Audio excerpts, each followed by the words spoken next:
प्रिय श्रोताबंधु और दर्शक बंधुगण समस्त को मो तरफ शुभेच्छा और शुभकामना।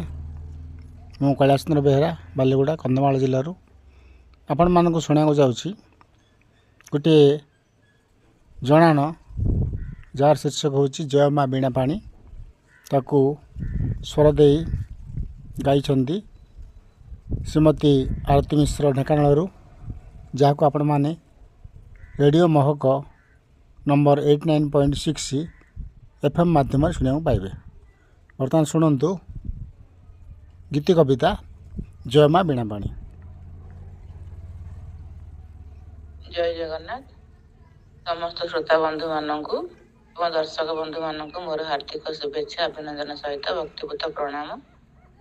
मु श्रीमती आरती मिश्र गोटे सुंदर गीत कविता नहीं आसी लिखिं ओडिशार जनाशुना सुसाहित्यिक कवि स्वरूप कैलाश चंद्र बेहेरा। शीर्षकर ना अच्छी जय माँ बीणा पाणी। जय जय बीणा पाणी मराल बाहिनी सकल विद्या मंडना कलुष नाशिनी तुम्भ कृपा बले मूर्ख हुई विदुष अज्ञान तिमिर नासी दिय शुभाशिष ऋतुराज बसंतरे ऋतुराज बसंतरे तुम्भ आगमन वृक्षलता देहे दिय नूतन जीवन मलय समान तुम्भ गति जे मंथर परसे पाइबे सर्वे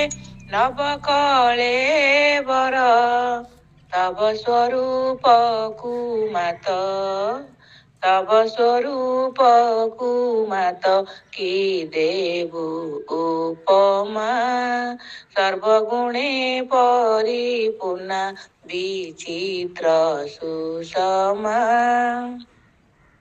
पादरे नूपुर कटी देशरे किंकिणी हस्ते बाजू बंध आउ नासारे बसणी शुक्ल वस्त्र परिधाने शुक्ल वस्त्र परिधाने दिश मारुचिर मथारे स्वर्ण किरीटी गले मोतीहार जनाउछु शिक्षा मुरे एतिकी मागुणी सुदया करी आशीष दिय बीणा पाणी सुज्ञान उदय हेउ सुज्ञान उदय हेउ आम्भ हृदय रे कटि जाऊ